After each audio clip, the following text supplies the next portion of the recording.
Happy Monday, everybody, and welcome in to the Gramlich and McLean podcast. We are all smiles, of course, because we get to talk football with you, and we get to just hang out and chat sports for about 45 minutes here. But, Mac, the smiles may be a little misleading because the weekend, specifically a few of these losses, Wake's loss, Syracuse's loss, Boston freaking College. I was going to ask you if you were okay just not even discussing Boston College and just kind of waiting till next year to mention them again, but we'll see if you're okay with that. You called the Wake Louisville game. You were there. I felt for you, Mac. That game was crazy. It was nuts. It was something, KG, that there's no freaking way I thought that would have happened. Right. And to see the defensive effort from Louisville was just crazy. The confidence that they had. We were in these coaches meetings. They're like, yeah, fine. Like, we're going to do this. And I was like, are you? Like, you know what's about to happen? Yeah, they are. I'm like, yeah, no, we're good. We're going to bring pressure. We're going to show this and that. And they did time and time again. And it was just crazy to see that execution. But before we jump too far into this, I do want to say this. It's so funny to me, and I'm sure you deal with this all the time when you call games. The way that I can tell if we called a good game or not is if I go on Twitter after the game and I look at my mentions and all these people from Louisville and all these people from Wake are telling me I'm a homer for each school. For each school. When it's balanced, then I'm like, okay, we did a great job because everyone thinks that we were cheering for the other team. And it's just so funny. It's like, come on, guys. I'm a homer because I said Wake Forest was gifted those calls and I'm cheering for Louisville. No, they were horrible, horrible calls. The one fumble that Sam Hartman, they said it was stop progress. Ghost call. That was a fumble. And then the touchdown to Banks. Yeah. Literally drags the ground. The nose of the football should not have been a touchdown. And here we are. So whatever. I don't understand. It's really funny how every fan base thinks that because when you're calling a game, especially like if you're calling a Clemson game Right. and someone says you're a homer, right. Okay, like maybe there's just something coming through that you can't control because you graduated from Clemson, whatever. I am so much more focused on trying to call a good game than I am about who's winning. Like, I don't care. There's so many other things that as a color analyst, you have to be thinking about and focusing on to truly go out of your way to be biased. Right. You'd have to put effort into that, and we don't have time for that. Right. And let's There's be too honest, much else going. If you're going to say I was being biased to one team, it was going to be the number 10 team in the country that would have helped our conference. Right. It wasn't the 4-3 team. I can promise you that. Agreed. Totally agree on that. It was unbelievable. It was unbelievable. Something I'll never forget. I mean, I've only had one other game like that, and that was the Coastal Louisiana game, where not like that at all, but just games that I won't ever forget because it came down. It was my second game ever, and it came down to a last-second field goal to win the game, and it was just nuts. And so that was kind of really when Coastal was taken off in 2020. This game, there's 35 points scored in the third quarter, 6 turnovers, more turnovers in a quarter than Wake Forest had an entire season. It was I don't even know how to describe. It was a video game. How does that happen? A video game where you're playing. One of the opponents is like on All-American, the other opponent's on like rookie, and it wasn't even fair. It wasn't fair. It was two different things that were happening. We're going to get into that game, and I think first and foremost, you got to give Louisville a bunch of credit. That defense, we know how good they are on the D-line. Before we get into these games, though, I think we should hit on the top 25 here because come on, we saw, and again, Mac and I aren't staying away from it. It was a rough weekend for the ACC. There's no doubt, but it is one weekend, and not a single team that was in the poll dropped out. So that's something to keep in mind. The latest AP poll, which won't matter really effective Tuesday, which we're going to talk about. That's right. Clemson 5, North Carolina 17, Wake Forest 20, NC State 21, Syracuse 22. So every team stayed in there. Now, if Cuse loses this week or Wake loses this week, they're probably out. Or NC State and NC State Wake play each other. I did find it funny that NC State of all teams jumps 4 spots for just finding a way to beat Virginia Tech at home. But hey, you'll take it if you're NC State. Go Pack, baby! Come on. You'll take it. That was baffling that they moved. I thought NC State was going to drop, just because of that performance. I thought they'd stay in, but I didn't think they would move up that much. You thought that they would go from 24 to 24? To 24, yeah. I thought they would stay there. Yeah, I thought they were going to drop. When you let Virginia Tech score 21 third quarter points. But it was obvious that NC State was working through some stuff in that game, and they seemed to have found some answers. And we'll get to all that. I want to ask this question first, though, Mac, because I've seen a lot. This was Clemson's bye week, and I saw a lot of people. Some people were honestly getting sassy on Twitter, which is fine. And I said, Clemson fans might want to watch this TCU West Virginia game. If anything, because it was a fun football game, and I think TCU is pretty good. But also, TCU as an undefeated team outside of the Big Ten and the SEC is kind of another threat to Clemson's spot in the playoff, hypothetically. Is this year different for you than others? Whereas most Clemson fans say, if Clemson wins out and they win the ACC, they're in. I don't care what else happens. I don't care if there's 7 other undefeated teams or whatever, which obviously is not going to happen. Or are you a little more concerned because, and I mentioned this a few weeks ago, we are looking down the possibility for the first time ever in the playoff era of 3 one-loss SEC teams. Plus this is only the second playoff really since we've had a playoff that Michigan and Ohio State are both legit contenders. That only started happening last year. Mm-hmm. So you've got 5 of these major brands who all could be 0 loss or 1 loss. And at least 2 of them will have a conference title. Then you've got TCU. So you've got them to worry about as well. And apparently Oregon is in some people's top 4. Are you more worried for Clemson being left out as an undefeated champion than perhaps in years past? No. No shot. You don't think there's any chance? No. A team that has won 2 of them, a team that has been to 6 out of 7? I mean, we know the pedigree. And if it was up to pedigree, then Clemson would be 2 or 3 right now. If it's up to pedigree, Tennessee would be number 1 and Georgia wouldn't be number 1. No, I'm talking pedigree is your history, what you've done. You're right. And so I think that, no, I don't know. You're not worried? Okay. No. All right. We'll see.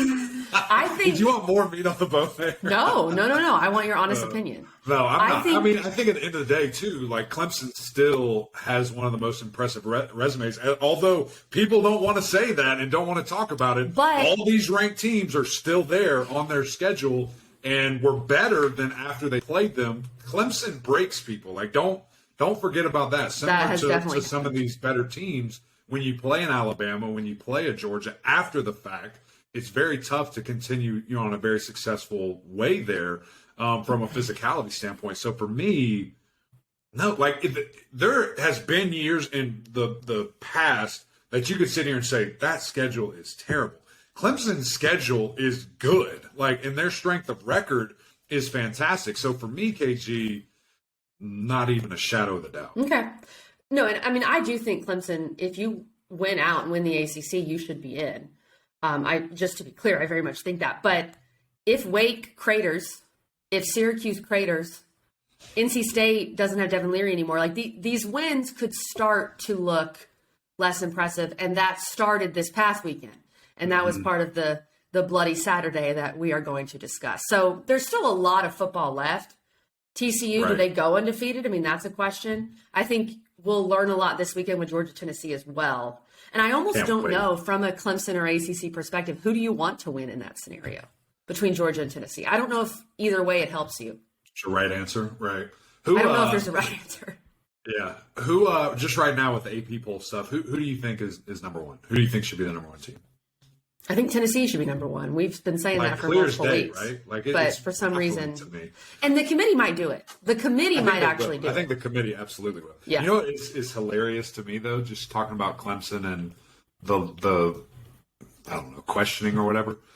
If the roles were reversed and Clemson was the defending national champion undefeated, but they won the way that Georgia did, and Tennessee was winning the way they are, Tennessee would jump Clemson, no question, in these writers' minds. I think that's fair. I agree. Well, and what's interesting with this AP poll is that Ohio State and Tennessee are actually tied at 2. What are we doing? For votes. No, why is there a tie? It's soccer style here, Matt. I hate it. I hate ties. Soccer style. This is America. We do not do ties, except for in the NFL and except for in this. Occasionally. The other thing I'll say about Georgia is that Oregon suddenly finding itself is really helping Georgia too, because that looks good. But you know what? Can we do one more overarching thing? Go ahead. We got plenty of time. Where is Drake May in your Heisman? Top 3. top three? So yes, and we talked about this a few weeks ago. I think We Drake did. May is taking that Kenny Pickett approach, not by choice. He just is. He's been playing great. He hasn't changed anything. But if you continue to put up numbers like this and your team wins, they can't ignore you. That's Right. what happened with Kenny Pickett. The first 5 or 6 weeks of the season last year, people were saying, it's Kenny Pickett. Is he really, this brand new quarterback? Is Pitt really that good?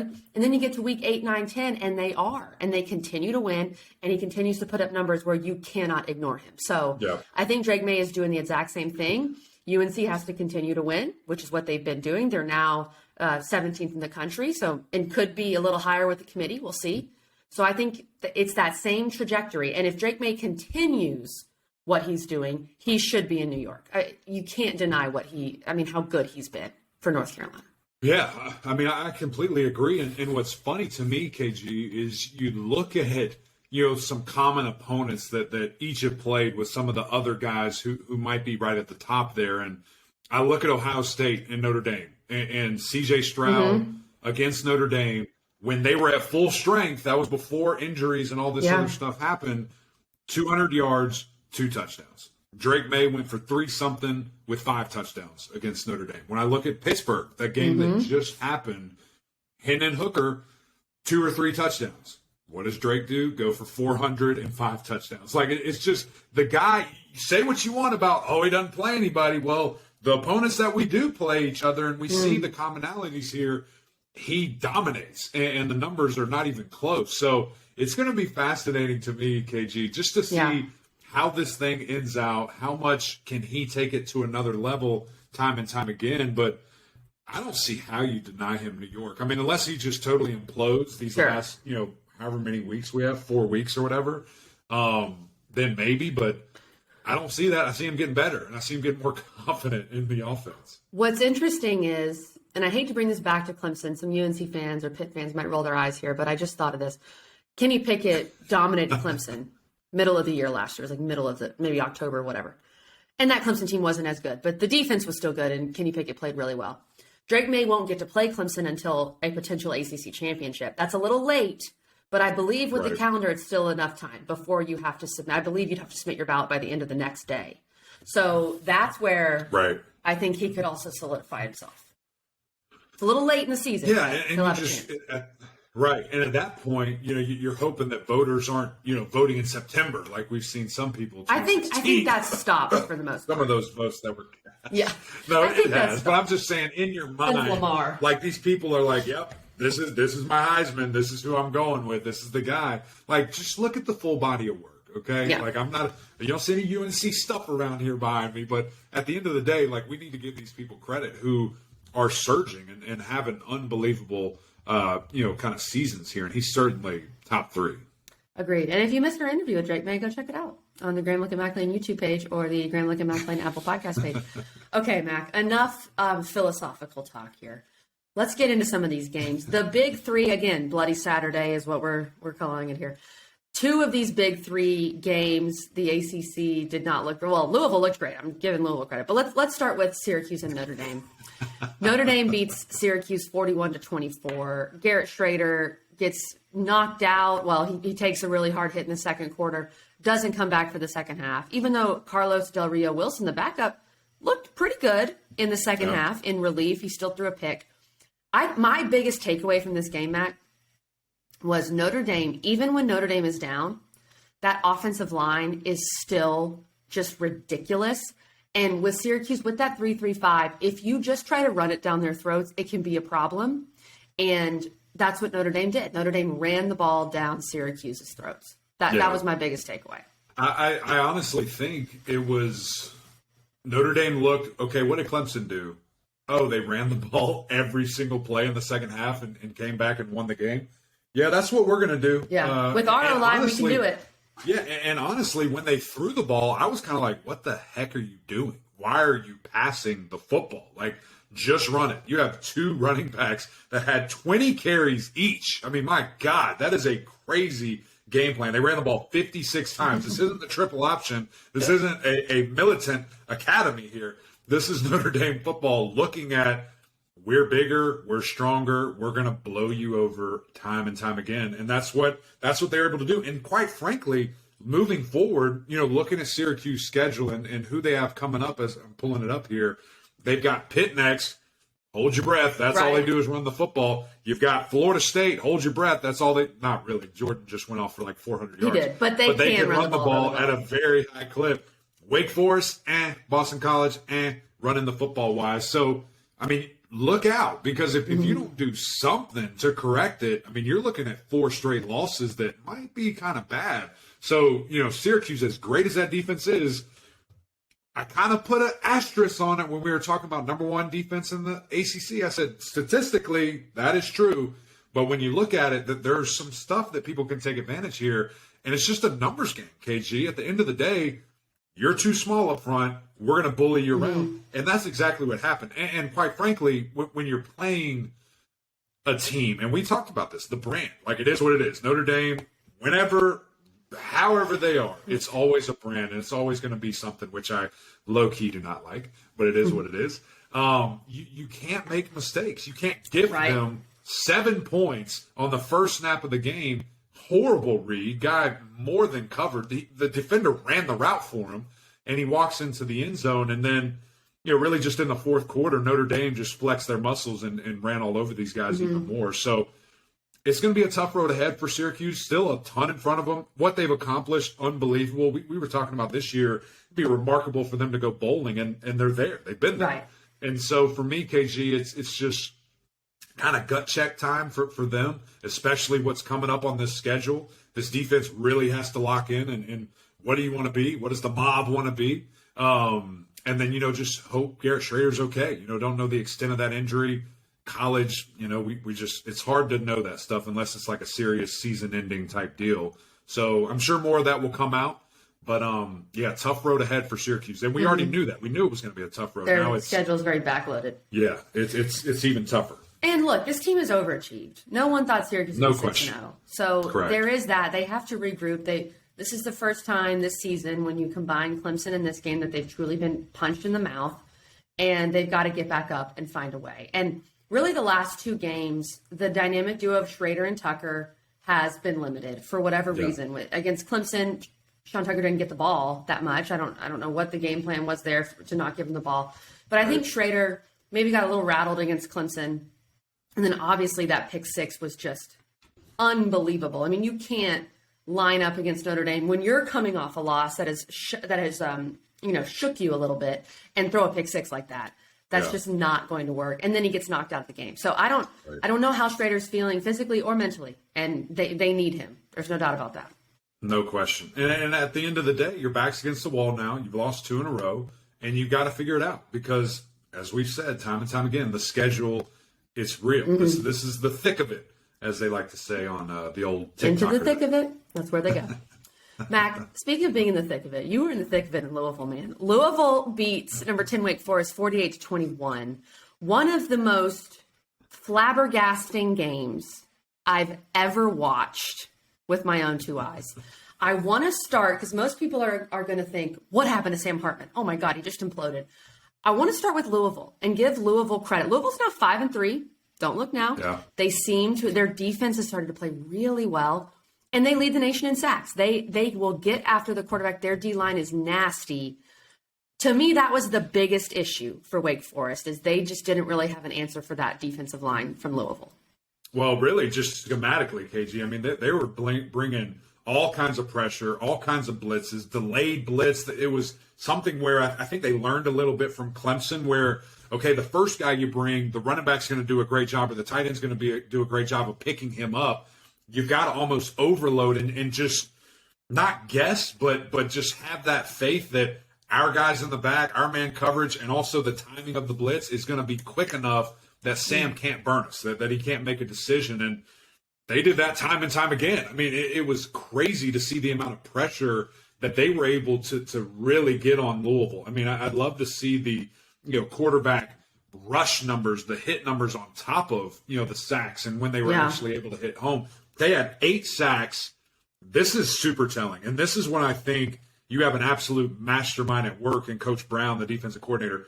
8 sacks, 8 different players. That's insane. That is crazy. That is you scheming it up, saying, we're going to send this guy. We're going to send this guy. He's coming from here. And that's your depth, that you have those kind of athletes all over the field.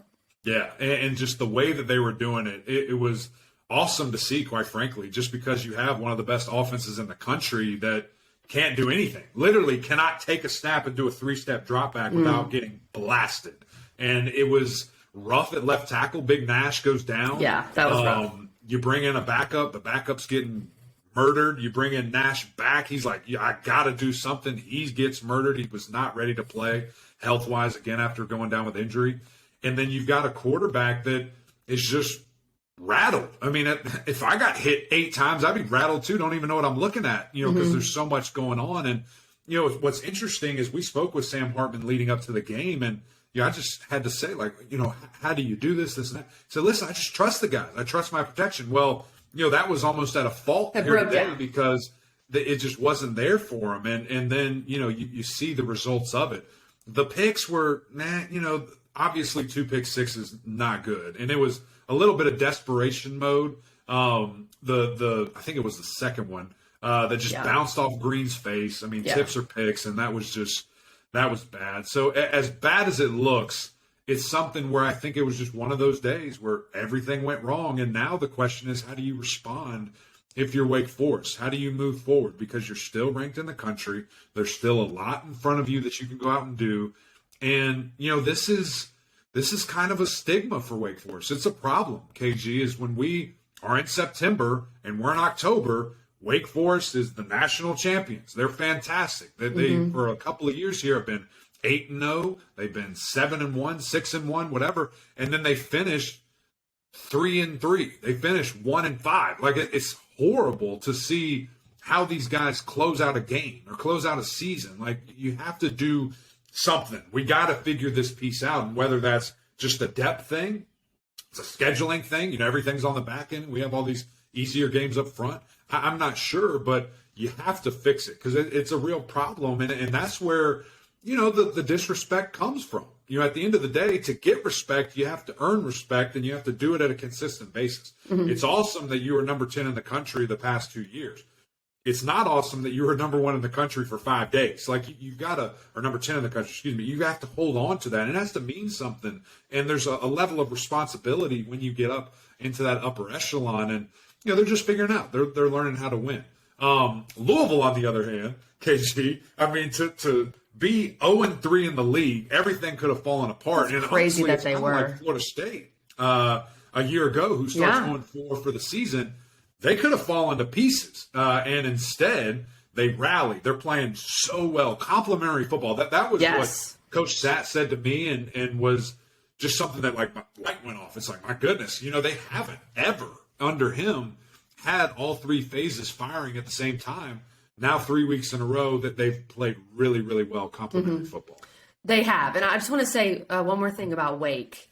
When you look at what Wake has left, and this is why I think a lot of people are concerned, because you have that kind of performance, and Sam Hartman, it seems at times, not at times, he has kind of one of these blow-up games every year. Last year, it happened to be the ACC championship against Pittsburgh.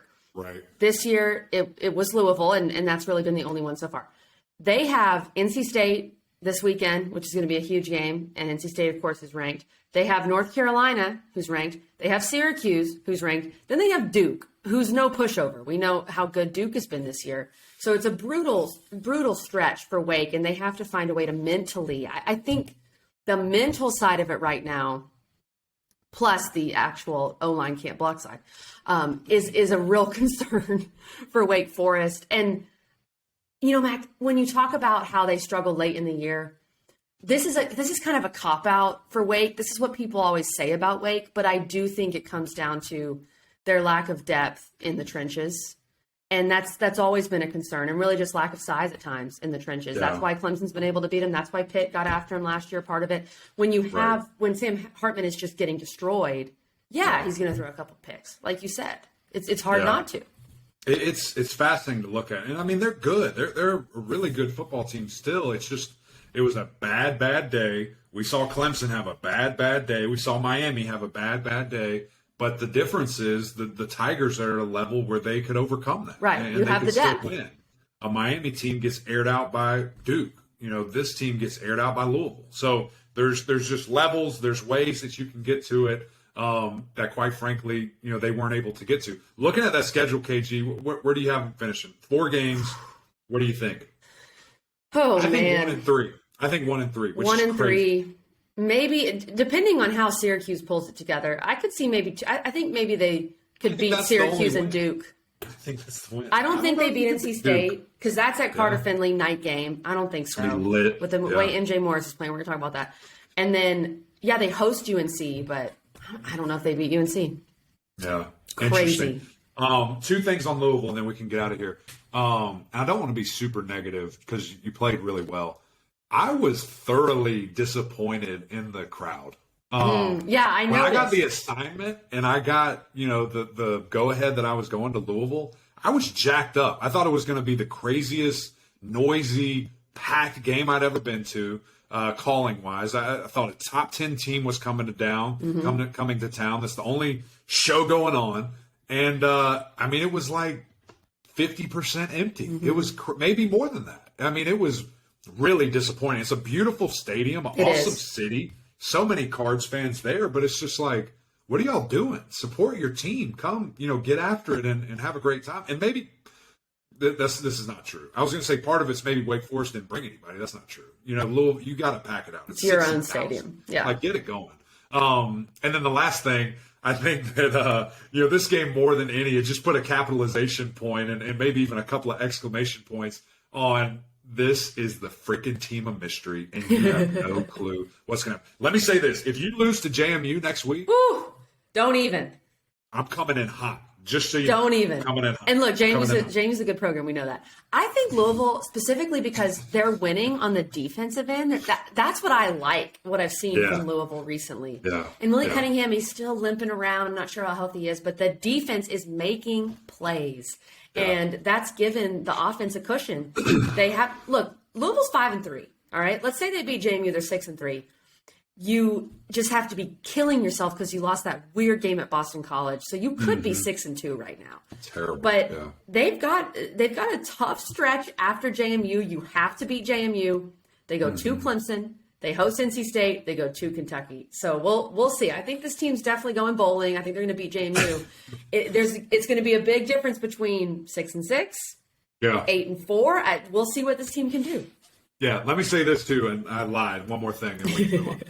I think they're going to beat Kentucky down. Kentucky looked awful against Tennessee. But I've also thought that in years past, and somehow Kentucky blows them out. So, that's true. Louisville, we're talking to you. Get it done. Seriously, Louisville. All right, but great win for Louisville. We love to see it. Okay, our final game of our big 3, and then we'll roll through the rest. North Carolina beats Pittsburgh 42-24. North Carolina got off to a very slow start. Pittsburgh kind of dominated that first half. Sorry. Izzy Abanikanda dominated the first half. Izzy Abanikanda is a freakazoid. If Pitt was better, if Pitt was like, I don't know, even 7-3 or sorry, 7. I can't do math. They've played 8 games, even like 6-2. Izzy should be in the Heisman conversation, but you just can't on a 500 team. But he is just so special, so explosive. But again, I thought the quarterback play held Pitt back, and UNC turned it on. And when they turn it on, get out of the way. Yeah, Drake May's he's unstoppable. He's so good at throwing the football, seeing what defenses are giving him, taking shots down the field, easy under the neath routes. It's been really, really impressive. It's so funny, KG. I think back to when I first saw him at that practice, and you and I were talking like, there's no competition. Like this dude. Yeah, you said it. Max said it from the jump. I just didn't understand what they could possibly be seeing where he wasn't heads and shoulders like the guy, like even from a year ago, the guy. And he's just so different. And so to me, the only concern that I do have, and maybe it just is what it is, like you take what the defense gives you, the run game has been a little lax these last couple of weeks. Like my boy, Omarion Hampton, has kind of disappeared a little bit. And I don't know if, again, that's just, we're going to let this guy throw it a million times a game or what. I'm fine with it.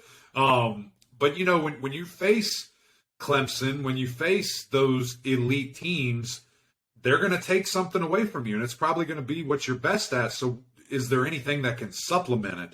We'll see. Maybe it's one of those things. I mean, it's hard to question anything UNC does offensively. These guys are they're so good. And it's been really cool to see the emergence of Green. He's been kind of a guy I really like to compare to Cornell Powell, like just a little bit different. Cornell's journey was a little bit different. Green's, a lot of it was injury based, but, a guy that just waited their turn. And now that he's getting it, dominating. I mean, he's playing at a super high level, averaging like 25 yards a catch. I mean, my gosh, what is that? That's nuts. And then Josh Downs, just the guy, has like 50 catches. He has double anybody that's even close to him on the team in regards to catches. And obviously you see why. He's just playing at a really high level. And that offensive line did well, against, a Pittsburgh defensive line that hasn't been what we quite thought. Right. But, to hold those guys and limit them to only 2 sacks. And UNC's playing well. And you just got to keep it going. You got to keep it going. They have Virginia this week at Virginia, which weirdly has been like a house of horrors for them. So keep an eye on that.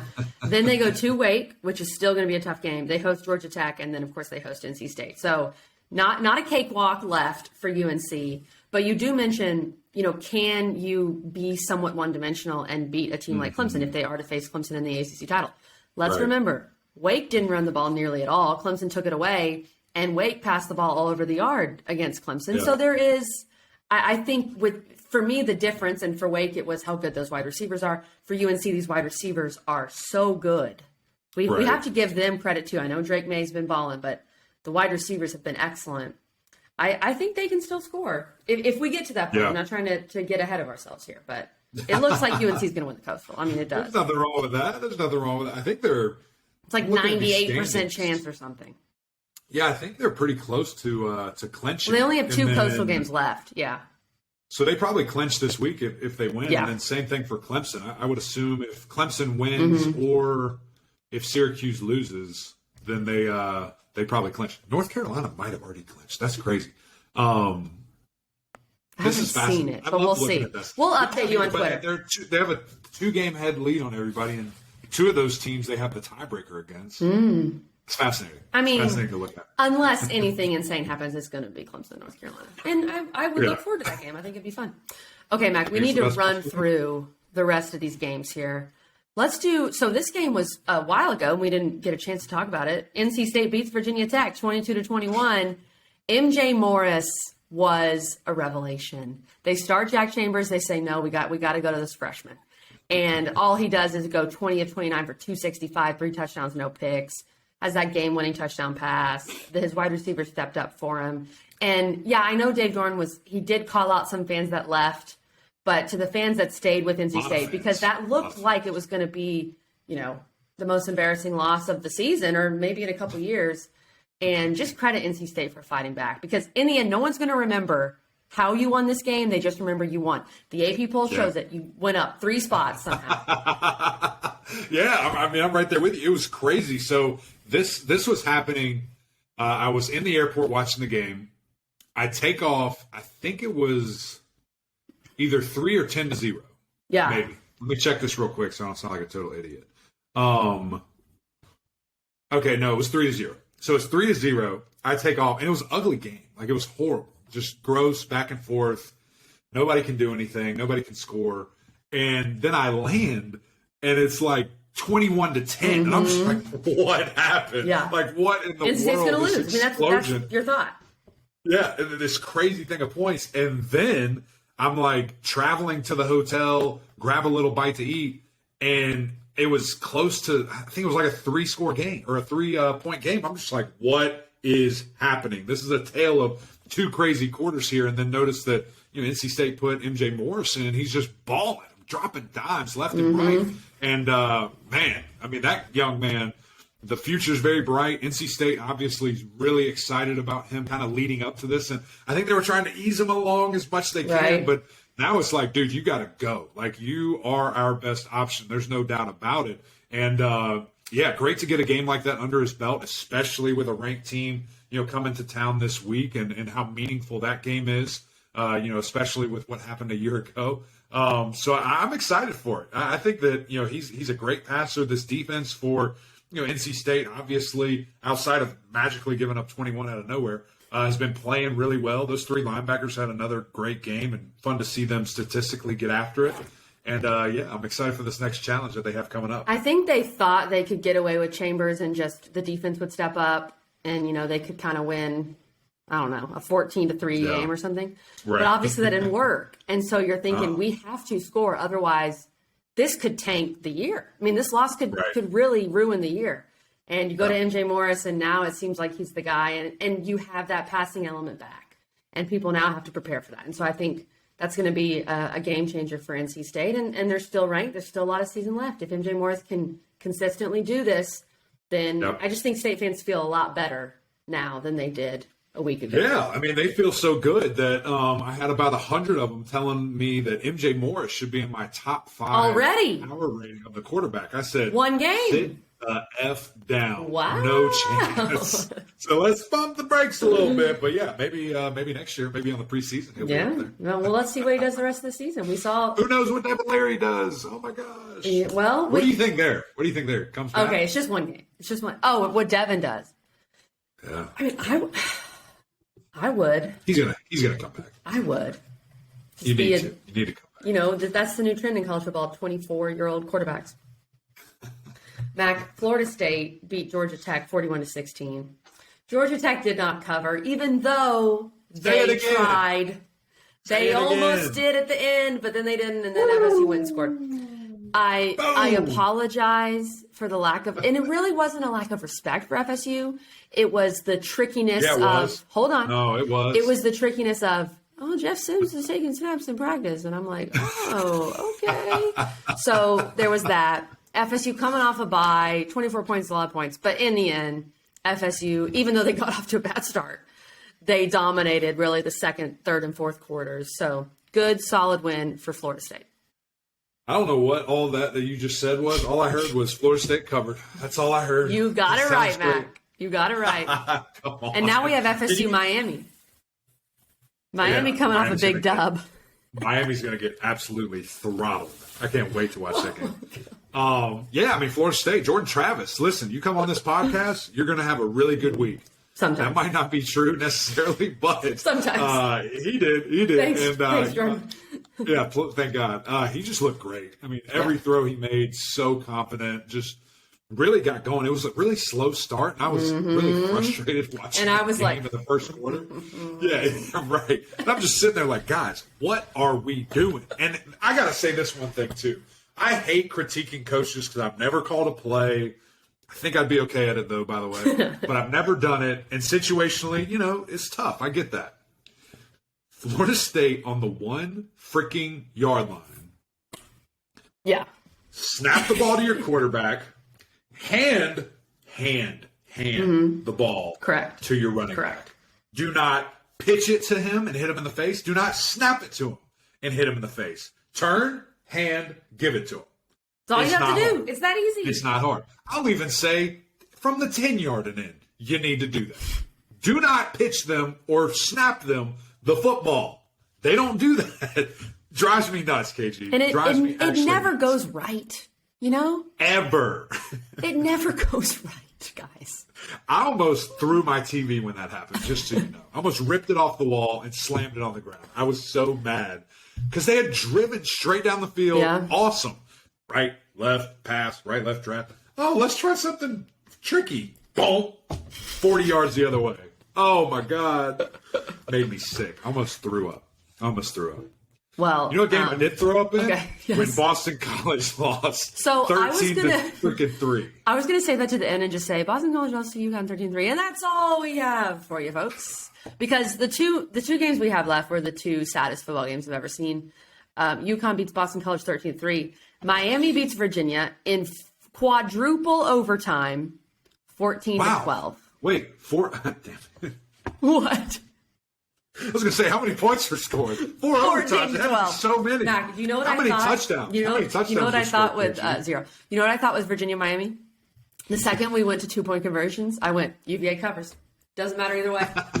UVA +3, baby. We good. That's all we care about. Unfreaking believable, KG. Both of these games. Number one, you're lucky Boston College, we don't have relegation because you're out. That was a you better not game. You're going, yeah. And you did. That game. And you did it. I mean, you need to be playing in the Ivy League. That's where we need to send you right now, because this is just bad. Let me ask you this, too. And 5 turnovers. Yeah, it's just terrible. I hate this because it's horrible. I think there's a lot of circumstances. Do you think they're thinking about getting rid of Halfley? I mean, maybe they're thinking about it, but I wouldn't. I don't know how. Especially with this cycle, Mac. There's already a lot of jobs open. Right. There's already a ton. Yeah.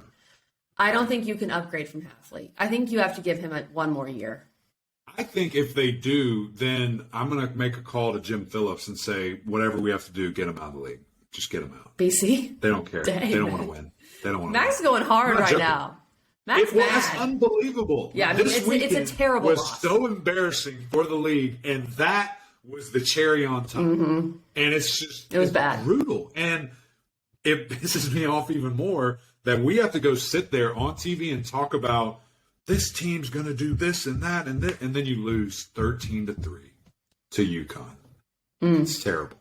Anyway, move on from that trash. Miami, Virginia. That was probably the second worst football game I watched that day.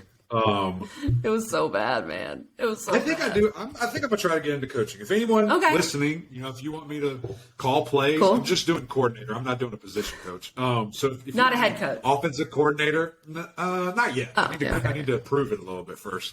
If you have a coordinator job open, hit me up. I'm gonna call some plays because it can't be that hard. It can't be that hard where in 4 extra time periods you cannot score a single touchdown. It can't be that hard, KG. Well, if you watched the game, it sure looked hard. It did. That's what I'm saying. It can't be that hard. All right. I would go for it 6 times in a row on 4th and 1 from the goal line before I kick the field goal on 4th and 1 at the 1. I would agree on that. Anyway. I would agree. Can we leave? Yeah. I'm tired I think of it's this time. weekend. I think it's time, guys. It was a tough Saturday, but you know what? As I said, it's just one weekend. Everything's great. Yeah, whatever. Mac, okay. This was an episode. I don't know if it was a great episode, but it was an episode of Graham and Mac Lane. Thank y'all for listening. No, it's a lot of fun. There's a lot of season left, a lot of cool things. Wednesday, we're going to have a massive guest. Excited to preview the weekend. I'll give you a little hint. It's the ACC Network primetime game. So you figure out who the guest is. KG will send out a little teaser on social media. And we'll see what you guys think that way. A lot of big games, though. A lot of night games coming up, which is a little disappointing to me. I like getting them out of the way and only having one at night. But that's it from us. Go over to YouTube, mash that subscribe button so you can see the horrible faces I made all episode. This was a devastating weekend for me, so I was very expressive and emotional about it. You should go see my face. At least you didn't cry, Mac. That's good. There might have been some. He was close. Not this episode, but it was close. Also, go over all the OGs. Go over to Apple Podcasts. Rate, review, subscribe. Awesome to hear from you guys as well. But until next time, we'll see y'all.